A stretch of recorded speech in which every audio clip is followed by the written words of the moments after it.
Հարցեր, խնդրեմ։ Միլարական ես փորձեմ հասկանամ։ Ես բավականին բարձրանում։ Շատ ուրախալի է, որ նման շարժում գոյություն ունի Հայաստանում, արդեն ունեցել 5 տարի ապրել Հայաստանում, նախքան Միացյալ Նահանգները մեկնելը, բայց դուք չբացատրեցիք ձեր կազմակերպության, ձեր շարժման պատրաստակամությանը։ Եթե մենք խախուր բան ունենք, դիրքեր ունենք կառավարական մասշտաբում եւ ասացիք, որ ինչքան կարիք ունենք կառավարման համար, շատ քիչ թվով, բայց պատրաստած պետք է լինեն։ Արդյոք դուք պատրաստում եք այդպիսի կազմ այն ժամանակվա համար, որ երբ որ իրենք հրաժարվեն, հասնեն գագաթնակետին, որ մենք հրաժարվում ենք, այլևս գործ չունենք կառավարելու հետ, արդյոք մենք այդ պատրաստված ուժը ունենք, արդյոք մտածված է դրա մասին, արդյոք ձեր շարժումը ունի այդ պատրաստման պատվերով հարց ոնց որ դուք նշեցիք փաստորեն այն խնդիրը, կարևորագույն խնդիրներից մեկը, որը շարժումը իր առջև դրել է։ Այո, շարժումը իր առջև դրել է համախմբել այն ներուժը, որը կարող է իսկապես վերցնել Հայաստանում պատասխանատվությունը այդ ձեր ասած պահին։ Եվ բնականաբար մենք չենք սպասում, որ դա տեղի ունենա վաղը։ Մենք ասում ենք հենց այսօր պետք է ստեղծվի այդ այլընտրանքային իշխանության սաղմը։ Հենց այսօր, եւ մենք ունենք մեր ճանապարհային քարտեզը այդ սաղմը ստեղծելու, որի մասին դուք շատ շուտով ընտրություններից հետո կլսեք։ Խնդրեմ։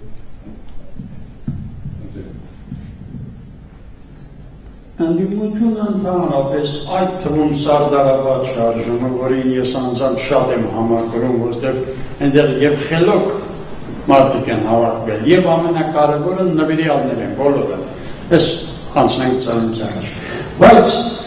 մենք չգիտեմ ինչի բոլորը, այդ թվում ընդդիմությունը, այդ թվում դուք վախենում ենք արտասանել բռնի ուժին, բռնի ուժով պատասխանելու մասին որևէ խոսք։ Բնակ մարտի մեկին կարելի է իմ կարծիքով ուժով, չնայած մեծ շքեղություն է մեզ համար, ճիշտ հասկանում եմ, բայց ինչ անենք, եթե պետք է սպասենք հանգիստ էվոլյուցիայի, ևս 5-10 տարի, այդպիսի շռայլություն մենք առավել ևս իրավունք չունենք թույլ տալու։ Ուրեմն իշխանությունը պատկանում է ժողովրդին ըստ Հայաստանի սահմանադրության։ Իշխանությունը ժողովրդին նշանակում է ժողովուրդը ամեն պահի, երբ որ ինքը պատրաստ է, կարող է իշխանությունը իրականացնել։ Այսինքն կարիք չկա որևիցե ընտրություններ լինեն, որպեսզի ժողովուրդը իր ընտրությունը իրականացնի, բայց դրա համար պետք է ժողովուրդը իրականացնի, ոչ թե մի խումբ մարդիկ որոշեն ժողովրդի անունից։ Ես ուզում եմ կրկնել մեր դիրքը։ Եթե մենք խոսեինք բռնի փոփոխության, մի խումբի իշխանությունը մյուս խմբի ձեռքից բռնի վերցնելու, դա չէր լինի այն, ինչ որ մենք ուզում ենք։ Մենք, որտեղ դուք մի հրեշին կփոխեիք մի ուրիշ հրեշով, եւ ոչ մի երաշխիք չկա, որ նոր եկող հրեշը ավելի վատը չէր դառնա։ Դրա համար մենք գտնում ենք, որ այս շարժումը պետք է մասնակցային լինի, պետք է, այո, սկզբում կգտնվեն եւ կան այդ կամավորները կրակը իրանց վրա են վերցնում, բայց կամավորների շուրջ ժողովուրդը գնալով հասկանում է, որ սա է այն ճանապարհը, որով պետք է ինքը գնա, ոչ թե իրեն բերեն։ Այո, շատ կարևոր է այն աշխատանքը, որը մենք հիմա միասին անում ենք, շատ կարևոր է այն աշխատանքը, որը արվում է մեր համախոհների եւ համակիրների կողմից տարբեր խմբերում, տարբեր հավաքների ժամանակ, քննարկումների ժամանակ, որպեսզի այդ գիտակցությունը լինի, որ այստեղ մի խմբի հարց չի։ Ինչ վերաբերում է բռնի ուժին, բռնի ուժ կիրառվել է արդեն ժողովրդի նկատմամբ, արդեն մենք գիտենք դա։ Խնդիրը բարդանում է նրանով, որ մեր երկիրը շատ բարդ տարածաշրջանում է գտնվում, բայց դա չի նշանակում, որ արմատական վճռականություն չկա, եթե սա մեկ անգամ եւս կրկնվի, պատժելու են բոլոր մարդկանց, ովքեր այդ զենքը կկիրառեն ժողովրդի նկատմամբ։ Փառք Աստծո, մեր ժողովուրդը դրա փորձը ունի։ Խնդրեմ։ Կմոտենաք։ Ոչինչ, ձայնս բաց կա։ Ինչ լավ։ Մենք բոլորը լավ ենք։ Հանգամանք, որ ինձ շատ է անհանգստացնում, կարծում եմ, որ մեր հայրենակիցներն իսկույնից է Ռուսաստանի տնտեսական արմուտը, որ այսօր գտնվում է Հայաստանի տարածքի վրա։ Ռուսաստանի տնտեսական Արմուտը։ տնտեսական Ես նկատի ունեմ գործարանների տեսքով, ուժանյութի եւ այլն եւ այլն։ Իհարկե հասկանալի է, որ դա մեծ գործոն է Հայաստանի անկախության եւ պաշտպանության համար տարածաշրջանում, բայց այդուք որպես կազմակերպություն, եթե ստացվի այնպես, որ անցնեք իշխանության գլուխ, ինչպես եք տեսնում հարաբերությունը Ռուսաստանի հետ եւ արդյոք դուք գտնում եք, որ այդ գործոնը իսկապես շատ կարեւոր է Հայաստանի համար։ Իհարկե Ռուսաստանի գործոնը շատ նուրբ գործոն է հայկական հարցերում, սակայն եկեք նայենք, թե ինչ է կատարվում բուն Ռուսաստանում։ Այսօր Ռուսաստանը ինքը կիսված է,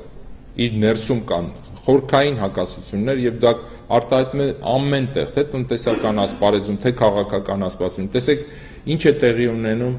Օսեթիայի ընտրությունների հետ կապված, Աբխազիայի ընտրությունների հետ կապված։ Տեսեք, ինչ ծանր կացություններ են առաջացել այդ երկրամասերում։ Այսինքն Ռուսաստանի մեջ այսօր երկու Ռուսաստան կա, եւ այդ Ռուսաստաններից մեկը Հայաստանում բացում է միգրացիոն կետեր, որով $15,000 են տալիս, որպեսզի հայերը գնան Սիբիր իրենց ընտանիքներով եւ տեղափոխվեն այնտեղ։ Այդ Ռուսաստանի հետ մենք անելիք չունենք, մենք գործ չունենք այդ Ռուսաստանի հետ, դա Ռուսաստան չի։ Ով ինչ ազգանուն ուզում է ունենալ, դա ես համարում եմ թշնամական ակտ։ Մեր ժողովրդի այսօր արտագաղթին նպաստող որևիցե ուժ, դա հակահայ ուժ է։ Բայց մենք չենք վերագրում դրան ամբողջ Ռուսաստանին։ Կան այլ ուժեր Ռուսաստանում, որոնք հասկանում են, թե ինչքան կարևոր է Հայաստանի ամրությունը, թե ժողովրդագրական, թե ռազմական եւ թե մնացած իմաստներով։ Մենք այն Ռուսաստանի հետ չենք, որը Ադրբեջանի զենք է մատակարարում, այնպիսի զենք, ռազմական այնպիսի զենքեր, որոնք թույլատնում են Հայաստանի պաշտպանողական կարողությունները։ Մենք այդ Ռուսաստանի հետ չենք, բայց մենք ուրիշ Ռուսաստան գիտենք նաեւ։ Ուրեմն իրավիճակը ավելի բարդ է, քան թվում է։ Բայց մենք պետք է ունենանք Հայաստանակենտրոն քաղաքականություն եւ ամեն անգամ շարժվենք Հայաստանի շահերից եւ հայ ժողովրդի շահերից։ Սա ես կարող եմ երաշխավորել ձեզ։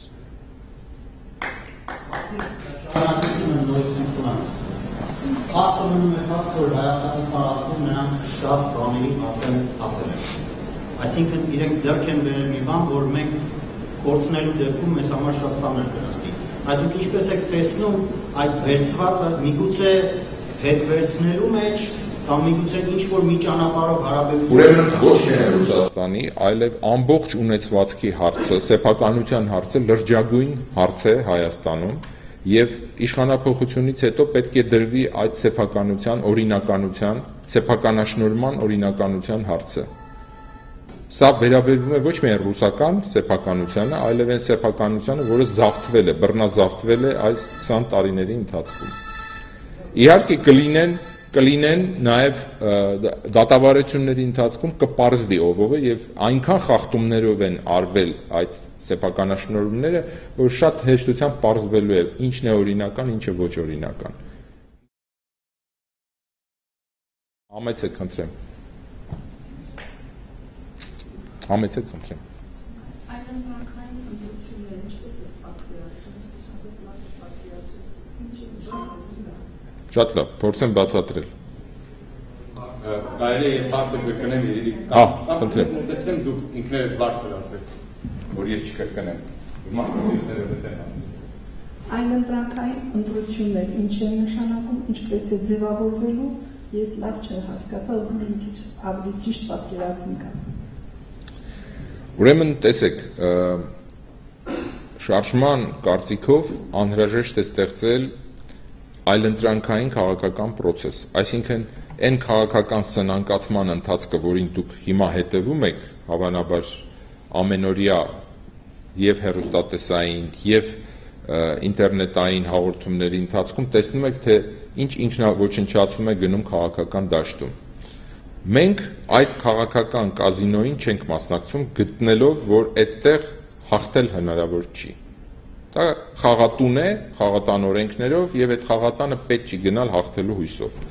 Ուրեմն զուգահեռ ընթացքը, երբ որ ստեղծվում է, զուգահեռ կամավորների, ինքնաառաջադրման ճանապարհով ստեղծվում է մի այլընտրանքային մարմին, ստվերային իշխանության, որը սկսում է իր ակտիվությունը։ Առայժմ ոչ լեգիտիմ, առայժմ ինքնաառաջադրվող։ Եվ այդ հավաքը, որը մենք կոչում ենք պայմանականորեն նախախորհրդարան, այդ նախախորհրդարանում ընթանում են զուգահեռ քննարկումներ Հայաստանի ապագայի բոլոր ոլորտների հետ կապված, լինի ռազմաքաղաքական, լինի տնտեսական եւ այլն։ Հանձնաժողովները, որոնք ստեղծվում են այդ մարմնինքից, ներառում են էքսպերտների, փորձագետների, թե Հայաստանից, թե Սփյուռքից։ Եվ այդ մարմնի ամբողջ աշխատանքի արդյունքը ինտերնետով դրվում է ի ցույց, եւ բոլոր այն մարդիկ, ովքեր մտահոգ են, ցանկանում են մասնակցել, իրենց խոսքը ասել, ավելացնել, կարող են այդ գործին մասնակցել։ Այսպիսով ծնվում է այն այլընտրանքային բևեռը, որը սկսում է տեղեկացվածությունը բարձրացնել այլընտրանքային բևեռի ստեղծման մասին։ Սա առաջի փուլում։ Երկրորդ փուլում արդեն, երբ որ բավարար չափով արդեն մարդիկ ընդգրկվել են, սկսվում է ընդհանուր պայմանագրերի կնքումը ժողովրդի հետ։ Երբ որ ժողովուրդը սկսում է իր ձայները տալ նոր ընտրությունների համար, նոր սահմանադիր ժողով ստեղծելու նպատակով։ Խնդրեմ։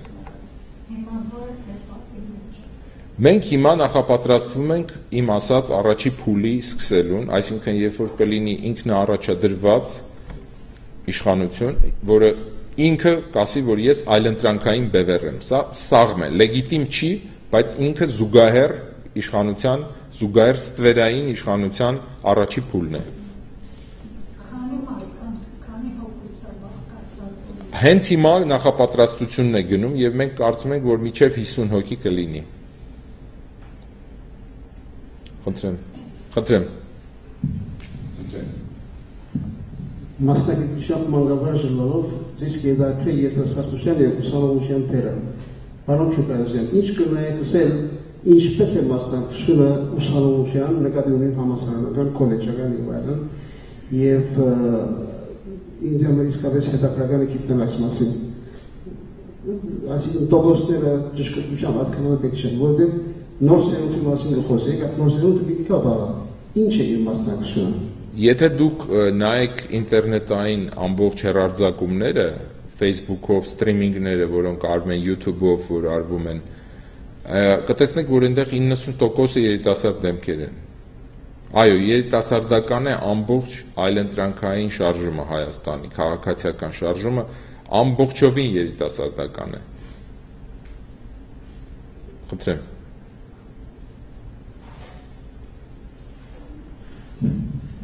Մեկ վարքյան, այստեղ ընտրեմ։ Սաղաթուչյան, ես հարցում ունեմ, այն հիման վրա, որ դեսանք, այն փորձառության վրա, որ դեսանք Ղարաբաղյան երկիրներու մեջ, եւ Հայաստանի մեջ նույնալ են 2008-ին մարտի 1-ին։ Այո։ Քաղաքացիական շարժումը գասկած չի գա, շատ հսկա շարժումը դարձավ արաբական երկիրներու մեջ։ Իսկ Հայաստանի մեջ այդ ճամփուն վրաներ 2008-ի մարտի 1-ին։ Բայց երբ որ ուրեմն ամենադգար կողմը իր ոչ գազմագերված ըլլալն է, դարերային կնույթն է, որ դեսան Ղարաբաղյան երկիրներու մեջ ավանդական ուրիշ ուժեր եկան, օգտվեցան ժողովրդային քաղաքացիական առողջ շարժումը։ Հայաստանի մեջ մարտի 1-ին դժբախտաբար այդ քաղաքացիական ուժը չի գրծավ հասնի քաղաքական իր լրիվ արտահայտության։ Ինչ պետք է անել, որպեսզի այդ գապը զորանա եւ քաղաքացիական ուժը երբ որ հասնի իր ասես քրիտիկական մասային կարելի է ադիգա քաղաքականացնել, որովհետեւ առանց քաղաքականացման կարելի չէ իշխանությունը ցերկանալ։ Ուրեմն եթե համեմատում ենք հայաստանյան իրավիճակը արաբական ձեր նշած նույն Եգիպտոսի հետ, ասենք, ես Լիբիայի հետ առհասարակ չեմ համեմատի, որովհետև այնտեղ լրիվ ուրիշ հասարակություն է, ցեղախմբեր են, բաժանումներ են եւ քաղաքացիական պատերազմ, այո, Հայաստանում մենք կարծում ենք, որ անհնար է։ Ինչ վերաբերում է Եգիպտոսի հետ համեմատությանը, Եգիպտոսում ժողովուրդը դուրս եկավ հրապարակ, հետո սկսեց մտածել ինչ անի։ Մեր պարագայում մենք այդպես չենք շարժվում։ Դրա համար այն մտավորական խումբը, այն, որը գնալով ավելի ու ավելի ուժեղանում է եւ Սփյուռքի մասնակցությամբ նաեւ,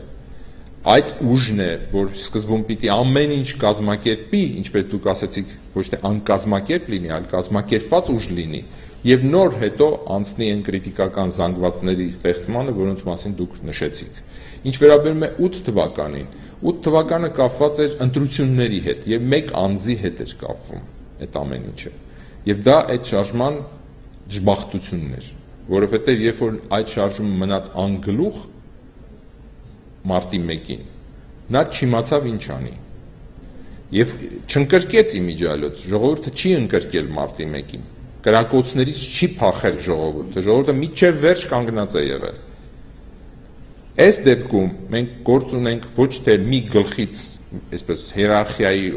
աշխատող մի շարժման հետ, այլ մենք գործ ունենք ցանցի հետ, որը որևիցե գլուխ վերացնելուց հետո շարժումը միևնույն է շարունակվելու է։ Այսինքն սա լրիվ ուրիշ մարտավարություն է եւ անհամեմատելի 8 թվականի մարտավարության հետ։ Հենց դրանով էլ մենք գտնում ենք, որ սա այլընտրանքային է։ Խնդրեմ։ Համեցեք, խնդրեմ։ Եթե կարելի է ներկայացեք, մեկ հարց։ Եթե կարելի է ներկայացեք, Պարոնը հարցը դուք արդեն երկու հարցեր, պարոնը հարցը Հա, շատ լավ։ Ես Արմեն ջան, քեզ եմ հանձնում, որովհետև դու հետևում ես, այո։ Արդյոք խոսակցություններ ունեցել եք Դաշնակցության հետ, Ժառանգության հետ եւ Հայ կոնգրեսի հետ եւ ինչ բացատրություններ են տալի իրենց մասնակցության համար։ Առաջին հարցը, երկրորդ հարցս անցյալ տարին ամառյա կես տարիով Հայաստան ապրելով եւ մի երկու շաբաթ առաջ հետ գալով այդ հաճախ եմ լսում Ղարաբաղցիներն եկան ստեղ խլան մեր երկիրը, որպես Ղարաբաղցիներ ճիշտ հայ չեն։ Եվ շատ տհաճ բնույթ ունի այդ խոսակցությունները եւ ես լսում ես խոսակցությունները համարյա ամեն տեղ որ գնում են, բացի Ղարաբաղ, բացի Արցախ։ Այո։ Եվ այդ կուզեի մեկնաբանեք, որ այդ տքեղ եւ տհաճ երևույթի առաջ ինչպես կարող ենք գտնել, որ մի ազգենք եւ մեր խնդիրները ամենի համար են։ Առաջի հարցը անկասկած մենք հանդիպումներ ենք ունենում բոլոր ընդդիմադիր շրջանակների հետ եւ բաց քննարկումներ են լինում եւ առանձին հանդիպումներ են լինում։ Խոսքը մեր դիրքորոշումը ես արդեն ասացի, հիմա ուղղակի կկրկնեմ, որ մենք ասում ենք, այո, դուք ունեք մեկ սցենար, մասնակցության սցենարը ընտրություններին, բայց պատասխանատու մոտեցումը այն կլինի, որ լինի նաև խոսք, թե ինչ է կանելու, եթե չաշխատեց այդ սցենարը։ Եվ այդտեղ եկեք միասին մտածենք, եկեք, որտեղ մենք դրա կողմնակից ենք եւ գտնում ենք, որ առաջինը չի աշխատելու, բայց մենք բաց ենք բոլորի հետ աշխատելու երկրորդի վրա։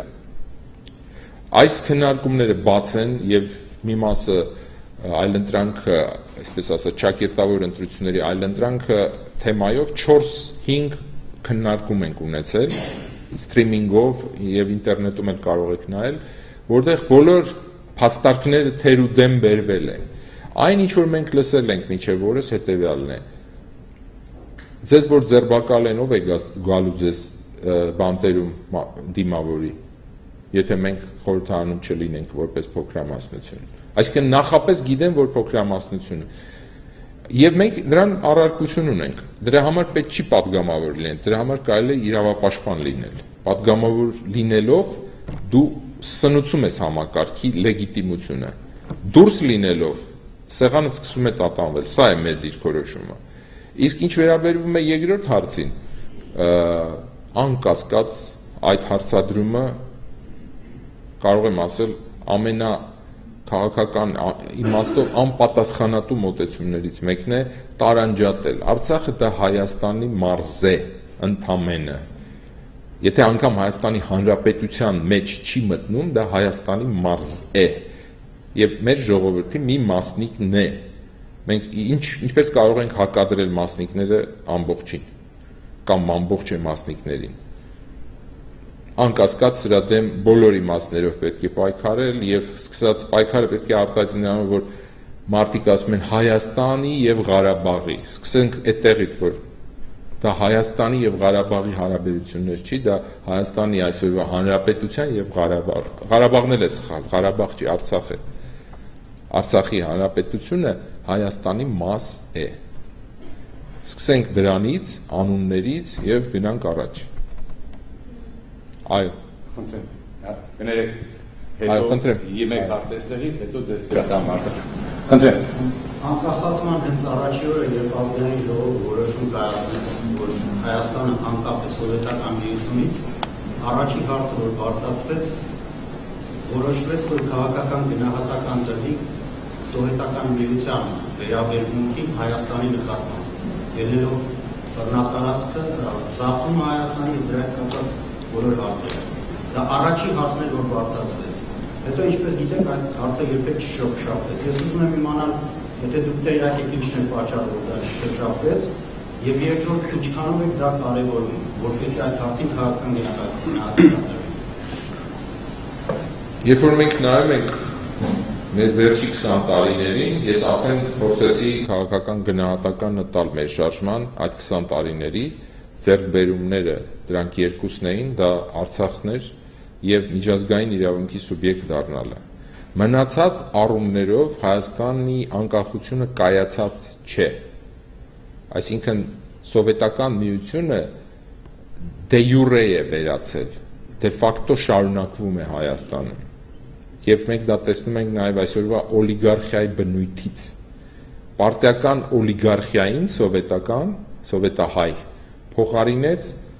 քրեական օլիգարխիան, որը ծագումով էլի պարտիական է, եթե ուշադրություն դարձնեք, այսինքն կուսակցական ծագում ունի, արմատներով կուսակցությունից է։ Եվ անկասկած մենք մեր մեջից պետք է հենց դա վերացնենք, այսինքն Հայաստանը ըստ էության դեռ չի ինքնորոշվել, ի տարբերություն Արցախի։ Եթե մենք մի քիչ ավելի սուր եթե ասեմ, եթե մենք այդ ծուղակից, այդ պատրանքից ազատվենք անկախության իբրև թե ունեցող եւ հասկանանք, որ դեռ նոր պիտի անկախ պետություն ստեղծենք, ինչպես քրդերը գիտակցում են, որ իրենք չունեն պետություն, պիտի նոր ստեղծեն եւ ամեն օր արթնանում են, իրենք գիտեն, դեռ չունեն։ Իսկ մեր մոտ շատ ավելի ծանր վիճակ է, որովհետև մեզ թվում է, որ մենք ունենք եւ ոչ մի բան չենք ձեռնարկում, ասում ենք, որովհետև դե մեր ծնածը սա էր, էլի։ Սա չի մեր ծնածը, մենք դեռ չենք ծնել անկախություն։ Այ երբ որ կծնենք այդ անկախությունը, այն ժամանակ կքննարկենք ձեր հարցերը նույնպես։ Նախ պետք է գիտակցել, որ մենք պիտի ծնենք անկախ երկիր։ Մենք պիտի ինքնորոշվենք ազգովի, թե Հայաստանի ժողովուրդը, թե այն սփյուռքահայերը, որոնք այս կամ այն կերպ իրենց կապում են իրենց հայրենիքի հետ։ Մենք որպես ժողովուրդ ի վիճակի կլինեինք 0-ից նոր երկիր, նոր պետություն ստեղծելու, եթե գիտակցենք դա։ Ես վստահ եմ դրանում, մեր ներուժին, մեր ժողովրդի ես հավատում եմ։ Բայց այդ խնդիրը չի դրվել, այդ խնդիրը չի գիտակցվել։ Այդ խնդիրն է, որ մենք ուզում ենք հիմա դրվի, ազգովին դրվի, որ մենք դեռ ինքնորոշված ազգ չենք։ Խնդրեմ։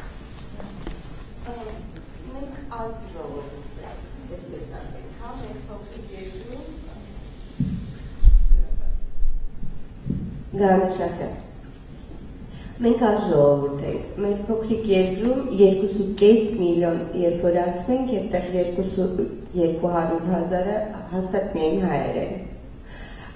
Եվ մեր մենտալիտետի մեջ, ազգային մտածելակերպի մեջ այսպիսի բան կա, ընկեր բարեկամներին առաջնային տեղ եք տալիս, քան գաղափարներին, կուսակցություններին եւ մնացած բաներին։ Քիչ առաջ Ղարաբաղցիների մասին հարցը որ հնչեց, որ ժամանակ կար, որ ազգովի պաշտում էինք Ղարաբաղցիներին, ես ինքս Ղարաբաղց եմ, խնդրում եմ սխալ չհասկանաք, եւ եկավ Ահոզպես դեց խոսամ, ողորմութ հասկանալ, չէ։ Հիմա, եթե ես հիշում եմ նաև այդ ժամանակները, երբ որ ազգովի պաշտում ենք Ղարաբաղցիներին, եւ հիշում եմ այն ժամանակները, երբ ազգովի սկսեցինք ատել Ղարաբաղցիներին, այսինքն երկու քոսոտ ես, այսպես են ասում, ողջ նախիրի անունը փչացրեց, մոռանալով մեր ակադեմիկներին եւ մնացած կարևորագույն մարդկանց։ Հարցս ինչու՞մն է, մեր ազգային մտածելակերպը արդյոք չպիտի խանգարի բոլոր լավ գաղափարներին եւ բոլոր առաջատար գաղափարներին, որովհետեւ ի վերջո մեր կողքին կհայտնվի մի բարեկամ, որի խաթեր մենք չենք գնա մեծ գաղափարի ետևից։ Չեք վախենում արդյոք, որ ազգային մտածողությունը պիտի խոչընդոտի ինչ-որտեղ։ Կարճ ասեմ, չեմ վախենում։ Եվ ասեմ ինչու։ Մենք ժողովրդի մտածելակերպը, մենթալիտետ կոչվածը շատ չի տարբերվում մեր հարևան վրացիների մենթալիտետից։ Չէ, ներողություն, մեջքից բացի, մենք անընդհատ ասում ենք, որ ինչ-որ մեկը մեկի մեջքին կանգնած է։ Անկայուն ժամանակներում մեծ ուժերի դերը փոխվում է։ Երբ որ կայուն է ամեն ինչ, մեծ ուժերն են որոշում։ Բայց երբ որ տատանումներ են սկսում, կշեռքը, որ սկսում է տատանվել, մեծ կշռաքարերով տատանվում է։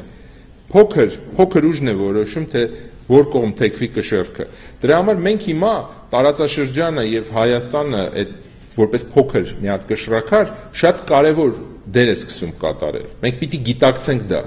որ անկայունության ժամանակ է, ճգնաժամի ժամանակ է հնարավորությունները բացվում։ Եվ դրան պետք է պատրաստ լինի։ Վրաստանը ճգնաժամին պատրաստ էր։ Ճգնաժամի ժամանակ հնարավորություն ստեղծելու, ոչ թե ամերիկացիները մեջքին կանգնեցին, կարող է կանգնեին, վրացիները ոչինչ չանեին։ Երբ որ դու պատրաստ ես լինում քո գործողությունը կատարելու, քո մեջքին միշտ ուժ է գտնվում, որը մեջքիդ կանգնում է, որովհետև դու պատրաստ ես։ Բայց եթե դու պատրաստ չես, դու չգիտես նավահանգիստդ որն է, նավդ ամեն քամուց չգիտի ուր գնա, ոչ մի քամի իրեն համընթաց չի։ Դրա համար պիտի ճշտել քո նավահանգիստը, հետո միշտ մի քամի կգտնվի։ Անկամ այն քամին քո դեմ, որ աշխատում է, կարող է քո դաշնակիցը դառնալ։ Ուրեմն պիտի մենք խոսենք մեր շահերից։ Իսկ մենտալիտետի առումով ես վերադառնամ ձեր հարցին, վրացիների այդ էթնիկական մենտալիտետը սվան, չգիտեմ, աբխազ, աջար, չգիտեմ, այդ այնքան շատ էր, հա։ Եվ շատ սուր էր, այնտեղ քաղաքացիական պատերազմ անգամ եղավ, եթե հիշում եք։ Այդ ինչպես իրենք հաղթահարեցին, իսկ մենք չենք կարողանում մեր սովորական գավառական տարբերությունները չհաղթահարել։ Իհարկե պիտի ուժ գտնել հաղթահարել։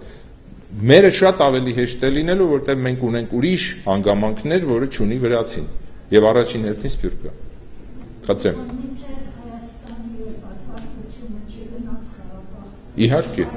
Իհարկե, այսինքն մենք այստեղ այո, մենք տեսել ենք, այդ բանը տեսել ենք եւ զոհեր են եղել եւ այսօրվա օլիգարխիայի մեջ մենակ ղարաբաղցիներ չեն, շատ հայաստանցիներ կան, այնպես որ այդ հարցը փակենք, դրա մասին պետք չի այդքան խոսել։